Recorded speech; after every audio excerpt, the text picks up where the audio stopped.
Assalamualaikum warahmatullahi wabarakatuh. Kembali lagi dengan Ibu Anda dalam pembelajaran struktur dan kebahasaan teks cerita inspiratif.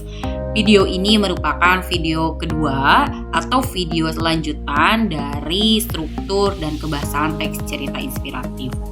Video ini akan mengulas lebih dalam mengenai kebahasaan teks cerita inspiratif. Anak-anak, di dalam sebuah teks cerita inspiratif ada 3 poin. Yang pertama adalah menggunakan kata keterangan yang menunjukkan tempat, waktu, tujuan, dan cara. Kedua, menggunakan kata penghubung atau konjungsi. Dan ketiga, menggunakan kalimat majemuk. Supaya lebih memahami poin tentang kebahasaan teks cerita inspiratif, Ibu akan ulas satu persatu dan mohon untuk disimak. Anak-anak, di dalam sebuah teks cerita inspiratif, tentunya kalian selalu mendapati kata keterangan tempat, waktu, ya. Nah, keterangan tempat ini fungsinya menunjukkan lokasi dan wilayah pada cerita. Contohnya sering kita dapati kata di, ke, dari, pada, dan sejenisnya. Ada juga keterangan waktu, fungsinya untuk menyusun kejadian atau peristiwa secara kronologis. Contohnya kita dapati kata abad lalu, kemarin, sekarang, lusa, besok, dan sejenisnya. Ketiga, kita dapati keterangan tujuan. Selain keterangan tempat dan waktu yang familiar, kita juga mendapati kata keterangan tujuan dan keterangan cara.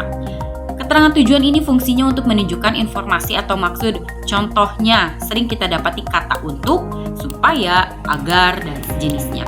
Juga terakhir ada keterangan cara, ini berfungsi untuk menunjukkan langkah atau tahap. Contohnya, kita dapati kata dengan dan secara di dalam sebuah teks cerita.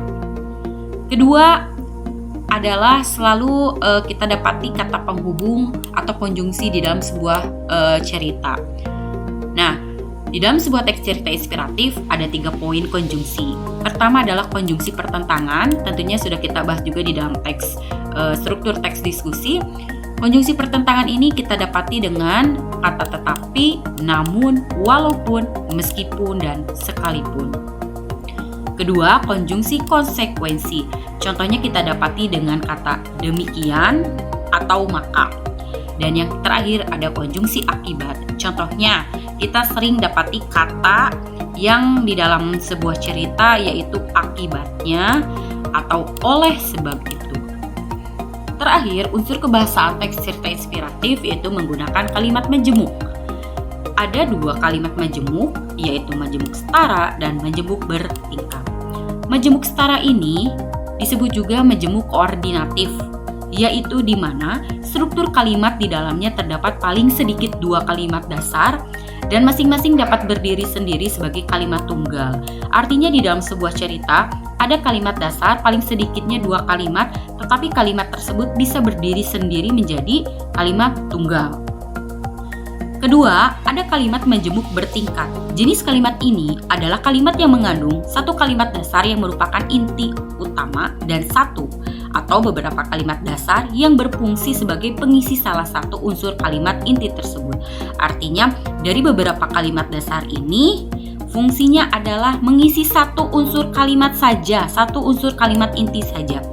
Kita akan telaah unsur kebahasaan dari cerita Perang Surabaya. Nah,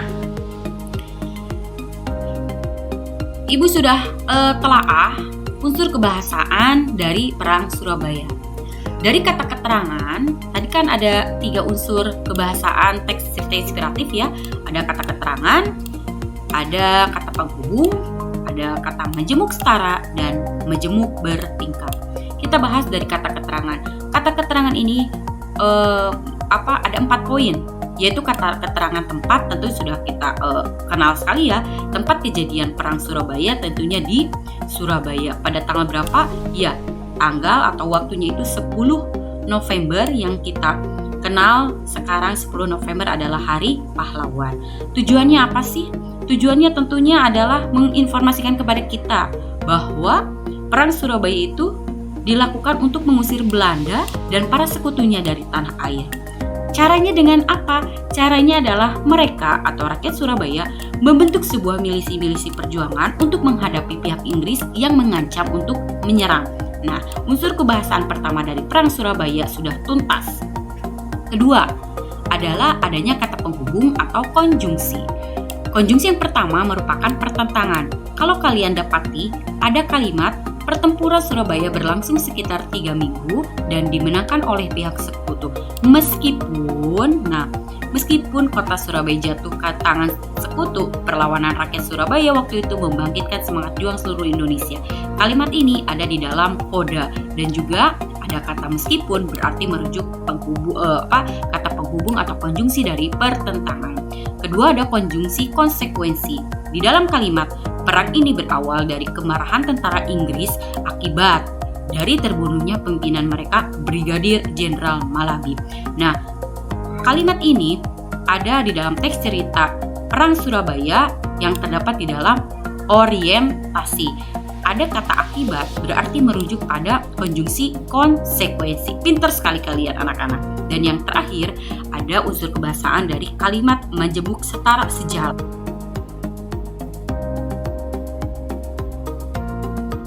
Unsur kebahasaan yang ketiga yaitu kalimat majemuk setara sejalan.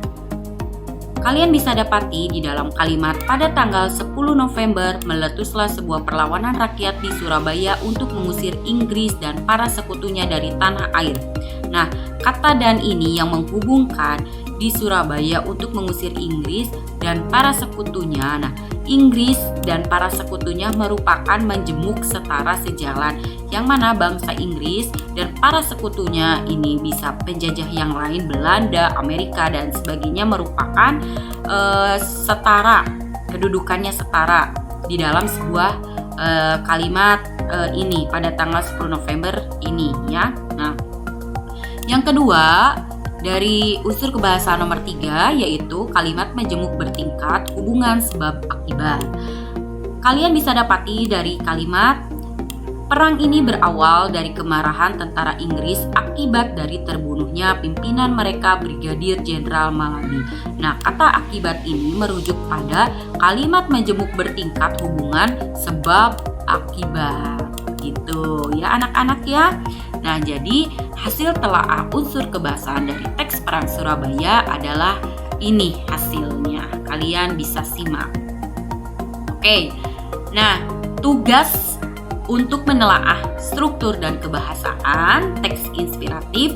Tentunya pada pertemuan kemarin kalian sudah menemukan sebuah teks cerita inspiratif ya. Kalian sudah menyimpulkan kali ini teks tersebut kalian gunakan kembali untuk menelaah struktur dan kebahasaannya. Jadi, pertemuan kemarin kalian sudah menyimpulkan teks cerita inspiratif, saatnya kalian menelaah apa saja unsur-unsur struktur yang terkandung di dalamnya dan apa saja kebahasaan yang terkandung di dalamnya. Oke, anak-anak jelas dan paham ya? Selamat mengerjakan. Nah, kalau kalian kurang paham, Ibu sudah memberikan petunjuk tugasnya. Nah, di sini ada petunjuk tugasnya. Kalian juga bisa baca di Salindia materi dan juga di Google Form. Ibu sudah tuangkan petunjuk tugasnya. Kalian tinggal baca saja. Terima kasih anak-anak sudah menonton video kedua dari pembelajaran struktur dan kebahasaan teks cerita inspiratif. Mudah-mudahan video ini memberikan manfaat bagi kalian. Tetap semangat dan jaga kesehatan. Terima kasih. Wassalamualaikum warahmatullahi wabarakatuh.